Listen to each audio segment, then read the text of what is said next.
Thank you, Benton, for this very kind introduction, and dear Commissioner Gabriel and dear Dr. Ehler and colleagues from the culture creative sector. It's a great pleasure to be here again. This is my third year running at this event, and it's going from strength to strength. One thing that you have mentioned already, I am very privileged to be part of the new European Bauhaus high-level roundtable. And one of the things that is really incredibly important for us at the high-level roundtable is that we draw examples directly from grassroots creative experimentation. And so that we believe in the kind of policy that's evidence-based, not just based on statistics, but actually evidence-based in terms of human transformations and real results on the ground. So one of the things that I want to focus on, and I will launch my slides so that you can actually see some of those results. I want to show some of the actual real things that we have been doing in terms of ecosystemic approaches with communities on the ground, with transdisciplinary communities, transgenerational communities.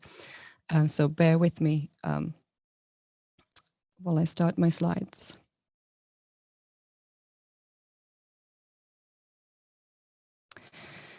So one thing that I wish to start with is, how do we frame our mental models in terms of ecosystemic approaches? Because this has been one of the paradigms that we have shifted in the new European Bauhaus. We have gone from human-centric to ecosystemic, and this is incredibly important for our green transition. And what we see here in front of us is a map. This is one of the most common used maps in the world. And what we just see is a square of blue. Now, if we were to apply the same principles we have applied to land ownership, which has been mainly driven by extractive and exploitative practice and facilitated by high-level technology with measurement, we can now measure square lots in this square of blue and apportion them or sell them off. Now, this is really facilitated by the fact that it is devoid of any markers. We are projecting here our mental models onto something that is of huge value, but we are not demonstrating or showing any value. And what I want to do is focus not only what's lying behind the blue, but actually what is on the surface that we are not seeing. So if we go to the satellite image of the same, we will see that this is actually a hugely rich ecosystem of human dwellings combined with huge biosphere, a wide variety of species, all living in harmony together. And if I show you where this is on the map, you will see that this is in the Rio de Aveiro in Portugal. This is one of the largest areas of wetland in Europe and one of the richest biospheres. And our mental models are simply not showing any orientation markers or any value, any real value, because the maps have been designed with different kind of drivers. So if we go to community created maps, such as the OpenStreetMap, which is a participatory map making system, the communities, you will see that the communities have actually drawn themselves into this map and actually have started to show these interactions that have actually existed for 10 centuries, because what we're talking about is the extension of the city of Aveiro, a seamless extension on top of the water. If you walk out of the city of Aveiro onto the water, it's just another neighborhood, but it's a neighborhood that for 10 centuries has been focusing on the production of salt crystals, this beautiful fleur de sel that has a strong smell of violets. And this is a dying trade, but this is still very much a thriving ecosystem. And for that reason, for the last couple of years, even during the worst outbreaks of the pandemic, we have decided to embed our labs, so a week-long real strong injection of creativity, innovation, and cross-domain collaboration in this area, in situ, in the Rio de Aveiro. So what I will show you next is just an introduction to a documentary that is just one of the very, very many outcomes of these labs. And this particular one has been selected for several festivals already. But I want to show you just the introduction to it. You're welcome to watch the whole thing, because it actually frames why we wish to understand how the local communities perceive climate change. Aveiro is a city right on Europe's last coastal marshland. It's the largest and most incredibly biodiverse wetland in Europe, and in 1687, the same engineers that built the dams to keep water out of Amsterdam came to Aveiro to bring the water in. I'm Andrew Dubber. I'm director of MTF Labs, a global community of brilliant artists and scientists who come together to address societal challenges through creative experimentation. Now, we've run 20 events worldwide, the last couple of which were in Aveiro, and it really seems to fit there. Now remember, this is a city that's been completely engulfed by the ocean twice. It's right at the front line of climate change. So what does that mean for a culture, for heritage, arts, innovation? I wanted to really understand this place and its people, the real people of Aveiro.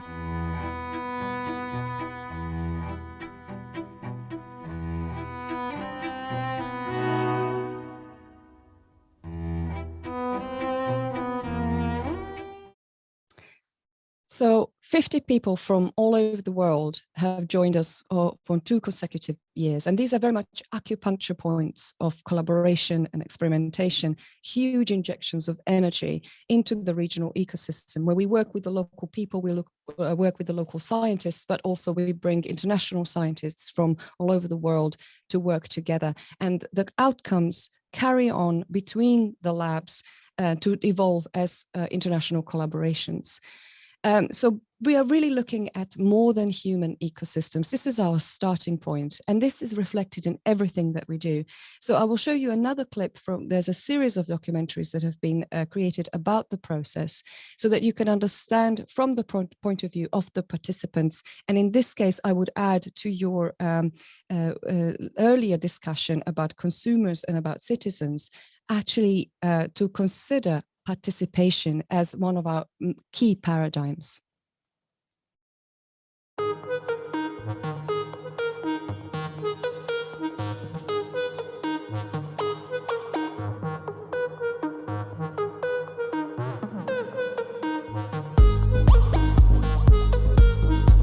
And so we have actually sort of very unique ecosystems here, and they're part of this greater salt marsh system, which actually is, you know, biodiversity-wise very important. There are well over 1,000 species recorded just in this lagoon here.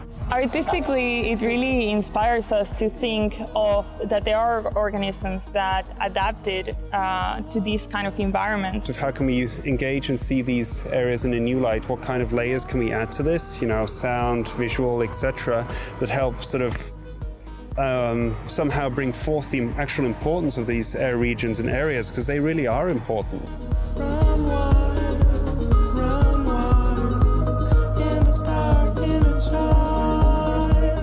So inadvertently, I apparently posed a challenge in one of the sessions the first day when I asked if people here could make me feel the sound of the ocean. In this year's MTF, I was lucky enough to have available hydrophones and to dip my ears in the sea and get a lot of interesting, unexpected sounds and create imaginary aquatic soundscapes. Nós fomos bombardeados com informação sobre o oceano e então foi algo também que eu nunca explorei literalmente, nunca explorei no meu trabalho como tema central. E achei que era uma boa oportunidade de explorar como a água, como meio de reprodução de som pode alterar o som, como é que se percepciona e processa diferentes fontes sonoras neste meio. E neste momento sei o objeto, sei que quero trabalhar com vozes e água, ou outras fontes de som acústico e água, a dar-me o luxo de poder explorar, que acho que é importante acontecer aqui também. So, what are the few principles that are really, really important for our ecosystemic approaches when we work together like this? So the first one is radical inclusion. focusing on where we converge. Now, this is convergence not only of diverse types of people, but also of diverse areas of expertise. For instance, in this experiment with the water, with overtone singing, so some phenomenal artists that were participating here, and Moulinex here on the photograph is one of the most famous DJs in the world, in fact, but certainly the most famous in Portugal. They were working together with scientists, with oceanographers, who have been actually using sound measurement as a way to measure the glacier melting rates. So, for example, those are the junctions where we converge, where we have a common interest, and then we pour all of the knowledge from the different areas that actually come together and generate something new. The other thing is that when we work cross-domain, we never cancel each other out. So it's not about creating a huge mashup of different disciplines, but it's actually very important to respect each domain and the knowledge that comes from each domain. This is one of our oldest contributors in the last labs, Shubha Sathyanandrat. She is a seasoned, well-known oceanographer who has created some very new ways of visualizing the oceans that allow us to track the progress or the impact of climate change on the oceans. And she was contributing remotely, as were very, very many people from all parts of the planet. And of course, her knowledge is incredibly important for our communities. And we certainly wouldn't want to cancel each individual knowledge, but we want to actually accumulate as much as possible and then contribute in synergy with each other. Combining indigenous and digital technologies. This was, for example, one project where, resulting project where during the week, the fish were sourced from the market, and one of the participants is seasoned in turning fish into leathers. And so they went through the process of the raw material, turning it into leathers, and then turning it into a design which actually included a mask and a costume, which was then fitted with biosensing equipment by our contributors who flew in from California and from Toronto. And there were many other aspects that this evolved into, and this is an ongoing collaboration and a transnational collaboration. The person here in the picture is a fellow of Harvard. So basically, this is these are multifaceted, multimedia, but truly multimedia results that end up in new knowledge that's generated through combining both indigenous and digital together. And then following the complete life cycle of a material. This is very important for us. So where I've just quoted an example with the fish skins, this is also a system that we are applying in terms of how it's then disposed of. But this is also the principles that are foundational here are also extremely important for our industry. And as we have heard, and we know very well that, for instance, in the construction industry, textiles, some of the most polluting industries on the planet, being able to follow the full life cycle of material and product is now an absolute priority. And for that, we need cross-domain interoperability. And this is what we're working with Industry Commons, which actually grew out of this community. And then the beyond European perspective. Again, so important for us to understand how we impact the world and how we are impacted globally, so that we are not only focusing on our regional, our local, our European perspective, but we actually get these perspectives from all over the world. We were joined by 8 global satellites who worked with us simultaneously. This one is from Chicago. We had Toronto, Mexico City, Rio, 4 different locations across Europe, all of whom were pouring their knowledge into the brainstorming and the collaboration in the local ecosystem. And then to each region according to its needs. So if we embed ourselves with the local people in the local ecosystem, and we really live and feel through the challenges with them, we are actually able to be really strongly motivated, create our own missions as to how we're going to solve these challenges, how we're going to create different ways in which we can make people aware of them, broader global populations aware of them. And this is something that has led to some very interesting discussions at the high-level roundtable of the European Bauhaus, where all of us have been really, really strongly advocating for the European Bauhaus principles to be rolled out across the European regions and not be just a domain of a few major cities. But also, I am very pleased to say that I have for the first time been able to galvanize together the Committee of the Regions, Interreg Europe, and our colleagues from Commissioner Ferreira's cabinet working on cohesion funds to actually align instruments, because this ecosystemic approach applies equally to the European program as it does to all of our other challenges. And in this case, it builds on the joint action plan between Commissioner Ferreira and the Committee of the Regions on no region left behind. So to this, of course, I add to each region according to its needs.